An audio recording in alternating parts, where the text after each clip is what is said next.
In an earlier video, I asked you to write the premise of your story. And I said that the premise for my example story would be Steve encountering two witches and having to decide which one to believe, which one to trust. So after you decide the premise for your story, it's really easy to stare at that blank screen and think, where am I going now? How can I write this? So instead of getting stuck at that beginning scene, not knowing how to start, I want to encourage you to try this other method. And I suggest that you do this with a pencil and paper so that you're not worried about straight lines and you can squiggle and write all over the place. Since I'm writing on the computer, I'm going to use a or a paint program to write this so you can see my thought process as I'm doing this. Now, what I'm going to do is I'm going to think what needs to happen to make this story work. If Steve needs to choose between two sisters, then he obviously needs to meet those two sisters.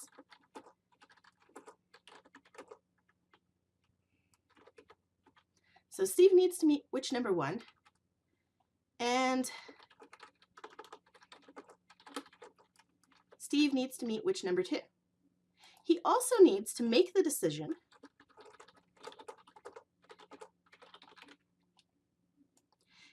and he should have to live with the consequences. These might be good consequences. This might be a reward. He's made the right decision. Or it might be something bad. Could be either way so far. Now, in order for him to make a choice, he's got to be presented with a choice. There has to be some reason. So I'm going to go back and say, okay, that reason could happen when he meets witch number two. She could be the one who tells him, you have to choose between my sister and I. I'm going to have it happen with witch number one. Witch number one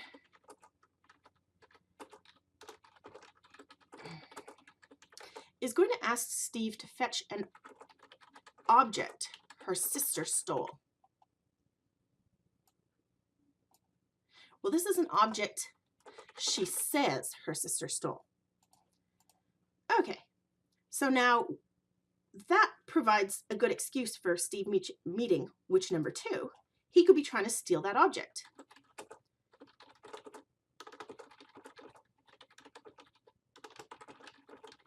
And he's going to get caught. Okay. So now I can start to see, do I have all the events I need? I need some reason for Steve to meet witch number one. It could be just him wandering. It could be, I actually think I'm going to add something else here. I'm going to have him meet her.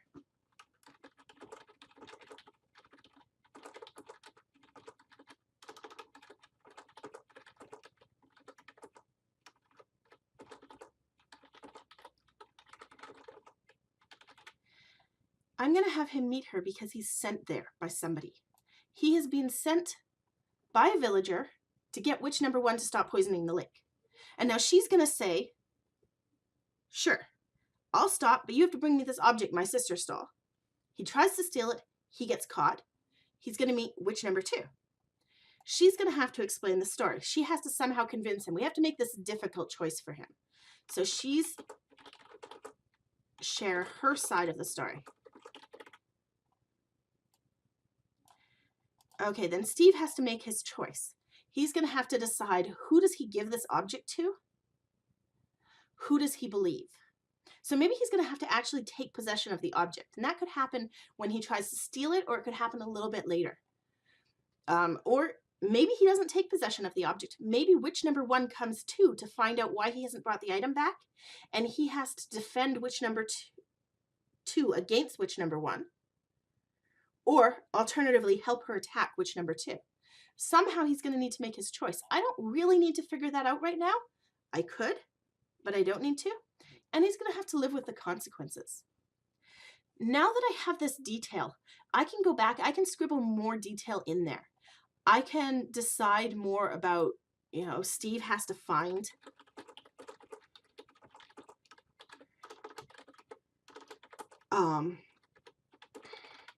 Steve going to find witch number one's house.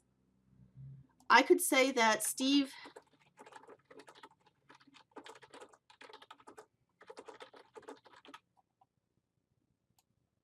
talks with the villagers about whom he should trust. There's a lot of different things I could add here. And I might not know them all right now, but once I start to get items on this list, then it becomes easier for me to sit down and write, because I can say, okay, today I am going to write the scene where Steve meets that villager. Or maybe I don't really know what that scene's going to be like yet. Maybe the scene that really comes into my mind is him getting caught. Maybe I can picture that. I can picture witch number 2's house and what it's like and how she's going to grab him. So then I can turn and I can start writing that scene, and I can come back later and do this. So I really encourage you to write an outline like this, a rough outline of what you want. And I'm going to just save this. And I'm going to say, maybe you've got a bit of an idea now of what I mean by writing an outline. I'd like to go through one more example so that you can really see some of the different ways this could take place. So let's look at an outline. Let's say the premise of our second story, a different story, is going to be that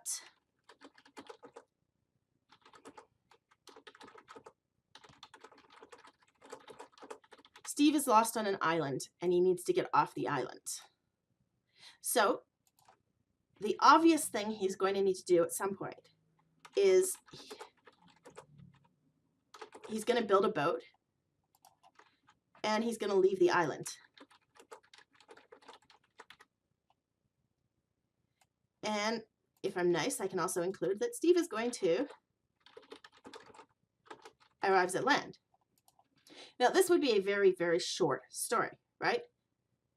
Steve's on an island, he builds a boat, he leaves the island, arrives at land. That's pretty boring. We need a little bit more adventure. We need a little bit more tension here. So I can look at this, that maybe we're going to start with the challenges of Steve trying to get the material for the boat. So before he can build a boat, he has to get the material. He needs to make an axe and a crafting table. Okay, so a little bit more work he has to do. Still doesn't give me much. I mean, I can picture how that could work, but the story is still pretty straightforward. He's going to build his axe. He's going to get the crafting table. He's going to build his boat. He's going to leave the island. He's going to arrive at land. So what else could happen? What could give him a dilemma? What could give him a challenge he has to face? Now, maybe the challenge is his own fear of water. Maybe he's going to be scared. Maybe he's going to try 2 or 3 other things first. So maybe what we do is we move all of this down. We say he's going to do this, but he's not going to do this right away. Maybe what's going to happen first is that he's going to do a signal, maybe a big fire or something, to try to attract a new boat. Maybe Steve is going to go crazy being alone and he gets all scared. Maybe Steve is going to be attacked by monsters. Or maybe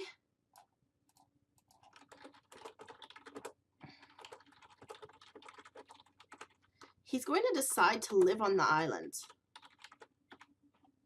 Okay, so I'm just listing off possibilities. These are all random things.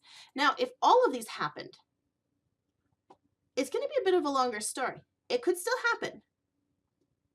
I'm going to move this one down here. He's going to decide to live on the island, and then he's going to be attacked by monsters. So, now I have something. Steve, he's lost on the island. He needs to get off. First, he's going to try to signal. He's going to try to get a different boat, other people to come. He's not going to build a small little raft. And then he's going to go crazy being all alone. Somehow he's going to get out of that. So that I need to add that. He gets out of that. He comes to peace with the silence, with the aloneness. Okay. Then he's going to decide, okay, he likes this. He's going to live on the island. But uh-oh, he's going to be attacked by monsters. So he has to somehow fight off the monsters. We got to add that in because there's this gap here. One moment he's being attacked by monsters, and the next he's getting material. So he fights off the monsters. That could even be when he invents the crafting table if we want. Then he's going to build his boat, leave the island, arrive at land. Okay. What I'm trying to show you is that you can start this off with a rough idea and start brainstorming all different things and come up with a story that isn't quite like what you planned. You can start this off and you can realize that your story is going to take way more work than you think it can, than you have energy for. And you might say, okay, look, I'm going to cut off this bit. I'm going to say that he's not going to do this and he's not going to do this either. I'm just going to start with this part. Now, if I want, I might, after I've written the rest, go back and add that first part back in. But getting an outline gives you a chance to develop a list of scenes so that you're not trying to think, where does my story start? It lets you see if there are holes in your plot. It lets you see if you have enough plot. It lets you see where you're going. Basically, by making an outline, you are making a map of your story. And maps are very, very useful. So write your outline. If you'd like, you can send it to me. If you do it on with a pencil and paper, just ask a parent to take a picture and send me the picture. If you do it on the computer, you can send me the file. You don't have to send this to me, but if you do, I can always provide some feedback and ideas. And we will probably be talking more about outlines later. So if you do one, please save the paper or the file. Thank you. Bye.